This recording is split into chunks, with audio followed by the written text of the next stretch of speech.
The reason why an X-ray spectrum has both a discrete component and a continuous component is because two different mechanisms of producing X-ray photons are taking place at the same time in the tungsten atom. So let me start by explaining the characteristic X-ray first, yeah? I think it's useful to remind everyone what a big atom tungsten is. So tungsten is a very popular choice when it comes to X-ray tubes. When choosing the material for the target matter, we need some very heavy matter. So tungsten has 74 protons in the nucleus and 74 electrons arranged in shells. The innermost shell is called the K shell, followed by the L shell, M shell, N shell, and so on. This diagram here shows the energy shells in the tungsten atom. I want you to notice the numbers here. The innermost shell, the K shell, has the energy of negative 69.5 kilo electron volt. Kilo, yeah? Because tungsten is a big atom. It's not like the hydrogen atom with just one proton and one electron. With 74 protons in the nucleus, the electrons in the innermost shells are really very tightly held to the nucleus. So we have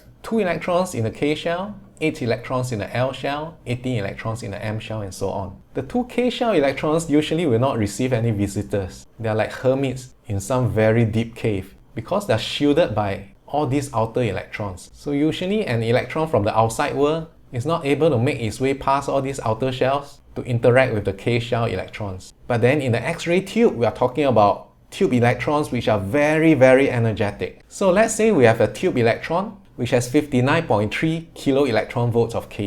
Do you think this electron is able to knock the K shell electron out of the K shell? The answer is no. But then you say, hey, isn't 69.5 minus 59.3 exactly 10.2? So there's sufficient energy, right? That's true, but the problem is the L shell is already completely occupied by 8 electrons. There's no vacancy here. So if you want to knock out this electron from the K shell, you have to knock it all the way out of the atom. And how much energy do you need for that? 69.5 kilo electron volt. So if you have a tube electron that says 70 kilo electron volts, 80 kilo electron volts, then it's possible to knock this electron, boom, out of the atom. Let's replay it again. So the tube electron knocks out the K shell electron. So the K shell electron is gone, the tube electron is also gone. What happens to them after this? We are not interested, They are just careless already. The main character now is who? Is this vacancy here. You see, now that there's a vacancy here, all these electrons will want to snatch this spot. So usually it's an electron from the L shell that manages to snatch this spot.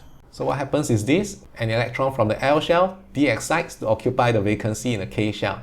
Now in the process, it must give off a photon. The energy of the photon would be 59.3 kilo electron volts. Where did this number come from? 69.5 minus 10.2. We call this a K alpha photon. Now what if it's an electron from the M shell that manages to fill this vacancy? So you see, tube electron, knock it out, there's a vacancy here. An electron from the M shell de-excites, fill in the vacancy here. If this happens, then the energy of the photon produced will be even larger. It will be 67 kilo electron volt. 67 coming from 69.5 minus 2.5. And we call this a K beta photon. So in the spectrum, they'll show up as 2 spikes, the K alpha line and the K beta line. The wavelength for the K alpha line can be calculated simply using hc over lambda to be equals to the energy difference between the K shell and the L shell. Similarly, the wavelength for the K beta line can be calculated through the energy difference between the M shell and the K shell. Now the story doesn't end here. We start with knocking out the K shell electron, creating a vacancy here. So an electron from either the L shell or the M shell will occupy this vacancy here. But that will open up a vacancy in the L shell and the M shell, isn't it? So if an electron from the M shell